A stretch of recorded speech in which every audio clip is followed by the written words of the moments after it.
Praise the Lord. അനുഗ്രഹിക്കപ്പെട്ട ഈ നല്ല പ്രഭാതത്തിനായി ഞാൻ നന്ദിയുള്ള ഹൃദയത്തോടെ കർത്താവിന് സ്തോത്രം ചെയ്യുന്നു. വളരെ സന്തോഷകരമായ ഒരു നല്ല പ്രഭാതം കൂടെ ദൈവം നമുക്ക് നൽകിയിരിക്കുന്നു. നമുക്കത് ഓർത്ത് നമുക്ക് നന്ദിയോടെ കർത്താവിന് സ്തോത്രം ചെയ്യാം. എന്നെ ശ്രദ്ധിക്കുന്ന വാത്സല്യ സഹോദരങ്ങളെ, നിങ്ങൾ എപ്പോഴെങ്കിലും ഒറ്റപ്പെടലുകൾ അനുഭവിച്ചിട്ടുണ്ട്? നിങ്ങളെ മറ്റുള്ളവർ മാറ്റി നിർത്തിയ ചില സന്ദർഭങ്ങൾ നിങ്ങളുടെ ജീവിതത്തിൽ ഉണ്ടായിട്ടില്ലേ?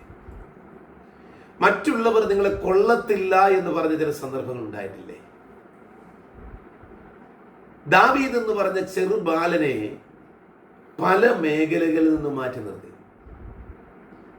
ഇശായിയുടെ മക്കളിൽ ഏറ്റവും ഇളയവനായിരുന്ന ദാവീദിനെ ആ വീട്ടിൽ കൊള്ളാത്തവനായതുകൊണ്ട് ദാവീദിനെ ആടുകളെ മേയിക്കുവാൻ അവനെ തന്നെ പറഞ്ഞു വിട്ടു. ഇനിയും അതിനുശേഷമാണല്ലോ ദൈവം തന്റെ ദാസനായ ശമൂവേൽ പ്രവാചകനെ പറഞ്ഞു വിട്ട് അവനെ അഭിഷേകം ചെയ്ത് അവനെ ഒരു ദൈവ പൈതലാക്കി തീർത്തു. അഭിഷേകത്താൽ നിറച്ചു. ഗോലിയാത്ത് കടന്ന് വെല്ലുവിളിക്കുന്ന സമയത്ത് തന്റെ സഹോദരന്മാരൊക്കെ അവിടെ നിന്നുകൊണ്ട് ഗോലിയാത്തിന്റെ വെല്ലുവിളിയുടെ മുമ്പിൽ ഇങ്ങനെ ഭയത്തോടെ നിൽക്കുമ്പോൾ ദാവീദ് ഓടിച്ചെന്ന് പറയുന്നു, ഞാൻ യുദ്ധം ചെയ്യാം, ഞാൻ അവനെ തോൽപ്പിക്കാമെന്ന് പറഞ്ഞപ്പോൾ സഹോദരന്മാരും നിന്നവരെല്ലാം അവനെ അങ്ങ് മാറ്റി നിർത്തി. ഇതുപോലെയൊക്കെ എത്രയോ സന്ദർഭങ്ങൾ നമ്മുടെ ജീവിതത്തിലുണ്ട്. നമ്മെ വീട്ടിൽ നിന്ന് മാറ്റി നിർത്തിയത്, നമ്മുടെ സഹോദരങ്ങൾ നമ്മളെ മാറ്റി നിർത്തിയത്, നമ്മുടെ ബന്ധുക്കൾ നമ്മളെ മാറ്റി നിർത്തിയത്, നമ്മുടെ മക്കൾ നമ്മളെ മാറ്റി നിർത്തിയത്, നമ്മുടെ മാതാപിതാക്കന്മാർ നമ്മളെ മാറ്റി നിർത്തിയത്, സ്തോത്രം, ഒന്നിനും കൊള്ളത്തില്ല എന്നൊക്കെ പറഞ്ഞ് നമ്മളെ തള്ളിയ ചില സന്ദർഭങ്ങളില്ലേ? പക്ഷെ ഇന്ന് പകൽക്കാലം കർത്താവ് തേടി വന്നിരിക്കുന്നത് അങ്ങനെയുള്ളവരെയാണ്. അനാഥരെയും വിധവമാരെയും പരിപാലിക്കുന്നവനായ ഒരു കർത്താവ്. അനാഥത്വം, ഒറ്റപ്പെടലുകൾ എന്നും എല്ലാവരും അനുഭവിക്കുന്ന ഒരു കാര്യമാണ്. എല്ലാവരും ഉണ്ടായിട്ടും ആരും ഇല്ലാതിരിക്കുന്നതായ ഒരു സന്ദർഭം. വീട്ടിൽ എല്ലാവരും കാണും, ഒരു 4-5 പേരൊക്കെ വീട്ടിൽ കാണും. പക്ഷെ ആരും നമ്മളോട് മിണ്ടാത്ത ചില സന്ദർഭങ്ങൾ. നമ്മൾ പറയുന്നതൊന്നും അവർ കേൾക്കാറില്ല. അവർ പറയുന്നതിന്റെ തലയ്ക്ക് എന്തോ പ്രശ്നം സംഭവിച്ചതാ. പക്ഷെ അങ്ങനെയുള്ള സന്ദർഭങ്ങളിൽ ദൈവമക്കളെ, നിങ്ങൾ അധൈര്യപ്പെട്ടു പോകരുത്. കാരണം ദൈവത്തിന്, കർത്താവിന് ഏറ്റവും ഇഷ്ടം ഇങ്ങനെയുള്ളവരാ, ഒറ്റപ്പെട്ടു പോയവരെയാ. അതുകൊണ്ടല്ലേ കർത്താവിന്റെ വചനത്തിൽ പറയുന്നത്, ഒരുവന് 100 ആടുണ്ടായിരുന്നു, ഒന്ന് നഷ്ടപ്പെട്ടു പോയപ്പോ 99 ഒരിടത്ത് നിർത്തിയിട്ട് ഒന്നിനെ തേടി പോയ കർത്താവാ. അപ്പൊ ഒറ്റപ്പെടലുകളെ തേടി വരുന്ന, ഒറ്റപ്പെട്ടവരെ തേടി വരുന്ന കർത്താവാ. ഈ വിശുദ്ധ പകൽക്കാലം, ഈ ഞായറാഴ്ചയുടെ പ്രഭാതത്തിൽ ദൈവം നിങ്ങളെ തേടി വരികയാണ്. നിങ്ങളുടെ വീട്ടിലേക്ക് കർത്താവ് വരികയാണ്. നിങ്ങളിപ്പോൾ ആയിരിക്കുന്ന ഉള്ളറയിലേക്ക്, ജയിലിലേക്ക് കർത്താവ് കയറി വരിക. നാം ആരും കർത്താവിനെ തേടിയതല്ല, ദൈവം നമ്മെ തേടിയതാ. നാം ആരെയും കർത്താവിനെ കണ്ടുമുട്ടിയതല്ല ദൈവമക്കളെ, ദൈവമാ നമ്മളെ കണ്ടുമുട്ടിയത്. പാട്ടുകാരൻ പറയാറില്ലേ, തേടിയതല്ലോ ഞാൻ നിന്നെ, ഈ ക്രൂശി സ്നേഹം നേടിയ പാപിയാമെന്നെ. അതെ, കർത്താവ് നമ്മളെ തേടിയതാ. തന്റെ ക്രൂശിലെ സ്നേഹത്താൽ കർത്താവ് നമ്മെ നേടിയതാ. ആകയാൽ ഇന്ന് പകൽക്കാലം അനാഥത്വത്തെ ഓർത്ത് നിങ്ങൾ ഭാരപ്പെടരുത്. നിങ്ങൾ കാര്യമില്ല എന്നൊരു ചിന്ത നിങ്ങളുടെ മനസ്സിലുണ്ടെങ്കിൽ ഇന്ന് പകൽക്കാലം ദൈവത്തിന്റെ പരിശുദ്ധാത്മാവ് നിങ്ങളോട് പറയാൻ പറയുക, നിങ്ങൾ ഒറ്റയ്ക്കല്ല, നിങ്ങളുടെ കൂടെ അതേ ദൈവമുണ്ട്. നിങ്ങൾക്കൊരു പക്ഷേ ജനപ്രകാരം മാതാവോ പിതാവോ അല്ലെങ്കിൽ ഭാര്യയോ ഭർത്താവോ മക്കളോ ഒന്നുമില്ല, സഹോദരങ്ങളോ ഇല്ലാത്ത ഒറ്റപ്പെട്ടു നിൽക്കുന്നവരായിരിക്കാം.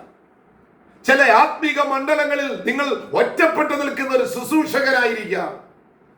നിങ്ങൾ പറയുന്നത് ആരും കേൾക്കുന്നില്ലായിരിക്കാം. നിങ്ങളിൽ കൂടെ അറിയിക്കുന്ന പ്രവചനങ്ങളെ കേൾക്കാത്ത ഒരു കൂട്ടം ജനം. പക്ഷേ ദേവദാസന്മാരെ, നിങ്ങൾ ഭാരപ്പെട്ടു പോകരുത്, നിങ്ങൾ തളർന്നു പോകരുത്. നമ്മെ തേടി വന്നൊരു കർത്താവ് ഇന്നും നമ്മുടെ കൂടെയുണ്ട്. അതുകൊണ്ട് അനാഥരെയും വിധവമാരെയും പരിപാലിക്കുന്ന ദൈവം, ചതഞ്ഞ ഓട ഒടിക്കാത്ത ദൈവം, പുകയുന്ന തിരിയെ കെടുത്താത്ത ദൈവം ഇന്ന് പകൽക്കാലം നമുക്ക് വേണ്ടി ചിലത് ചെയ്യാൻ പോകുകയാ. അവൻ നിന്നെ പണിതെടുക്കാൻ പോകുകയാ. അവൻ നിന്നെ പിടിച്ചുയർത്താൻ പോകുകയാ. അവന്റെ ബലമുള്ള കൈയാ നിന്നെ മോളിൽ ചെയ്തെടുക്കാൻ പോകുകയാ. നിന്റെ രോഗത്തെ ദൈവം മാറ്റാൻ പോകുകയാ. നിന്റെ സങ്കടത്തെ ദൈവം മാറ്റാൻ പോകുകയാ. നിന്റെ പ്രതികൂലത്തെ ദൈവം മാറ്റാൻ പോകുകയാ. നിന്റെ വേദനകളെ ദൈവം മാറ്റാൻ പോകുകയാ. നിന്നെ ആകമാനം ഒന്ന് മാറ്റിയെടുക്കുക ഈ വിശുദ്ധ പകൽക്കാലം ദൈവം ആഗ്രഹിക്കുമ്പോൾ നീ എന്തിനു വിഷമിക്കണം? നീ ദൈവത്തിന്റെ സന്നിധിയിലേക്ക് പോക. ഹന്നയെ പെനീന വേദനിപ്പിച്ചപ്പോൾ ഒന്നുപോലും തിരിച്ചു നിന്ന് പറയാതെ അവൾ ദൈവാലയത്തിലേക്ക് ഓടിച്ചെന്ന് ദൈവത്തിന്റെ പാദപീഠത്തിൽ മുട്ടിന്മേലിരുന്ന് അവൾ നിലവിളിച്ച് പ്രാർത്ഥിച്ച് അനുഗ്രഹം പ്രാപിച്ചതുപോലെ ഈ വിശുദ്ധ പകൽക്കാലം ദൈവാലയത്തിലേക്ക് നിങ്ങൾ പോകുക. നിങ്ങളുടെ പ്രാർത്ഥനാ മുറിയിൽ നിങ്ങൾ ഇരിക്കുക. നിങ്ങൾ ഒറ്റപ്പെടുത്തുന്ന ആളുകളുടെ മധ്യത്തിൽ നിങ്ങൾ കൂട്ടം ചേരാതെ നിങ്ങൾ മാറിയിരുന്ന് നിങ്ങൾ ഉപവസിച്ച് നിങ്ങൾ പ്രാർത്ഥിച്ച് ദൈവം ഇന്ന് പകൽക്കാലം നിങ്ങൾക്ക് വേണ്ടി അത്ഭുതം ചെയ്യാൻ പോകുകയാണ്. ഞാൻ നിങ്ങൾക്ക് ഉറപ്പ് നൽകുന്നു, ദൈവം നിങ്ങളുടെ കരത്തെ പിടിക്കും. ആരൊക്കെ വേണേലും നിങ്ങളെ വിട്ടിട്ട് പോട്ടെ. നിങ്ങളെ സ്നേഹിച്ചവർ, നിങ്ങൾ ആത്മാർത്ഥമായി സ്നേഹിച്ചവർ എത്രയോ പേർ നിങ്ങളെ തള്ളിയിട്ട് പോയില്ലേ? മാതാവേ പിതാവേ നൊന്ത് പ്രസവിച്ച മക്കൾ നിങ്ങളെ തള്ളിക്കളഞ്ഞിട്ട് പോയിട്ടില്ലേ? മക്കളെ, നിങ്ങളുടെ മാതാപിതാക്കന്മാർ നിങ്ങളെ തള്ളിക്കളഞ്ഞിട്ട് പോയിട്ടില്ലേ? നിങ്ങളുടെ ജീവിത പങ്കാളികൾ നിങ്ങളെ തള്ളിക്കളഞ്ഞിട്ട് പോയിട്ടില്ലേ?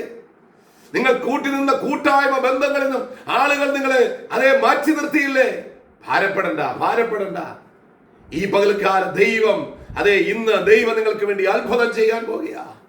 നിങ്ങൾക്ക് എന്താണോ നഷ്ടപ്പെട്ടത്, നിങ്ങൾ എവിടെയാണ് ഒറ്റപ്പെട്ടത്, ദാവീദിനെ ഉയർത്തിയതുപോലെ യോസേഫിനെ ഉയർത്തിയതുപോലെ ദൈവം നിങ്ങളെ ഉയർത്താൻ പോകുകയാ. ആകയാൽ ഈ പകൽക്കാലം ദൈവത്തിന്റെ കൃപയിൽ ആശ്രയിച്ചുകൊണ്ട് ഒറ്റപ്പെടലുടെ മുമ്പിൽ നിങ്ങൾ താണുപോകുകയല്ല, വീണുപോകുകയല്ല.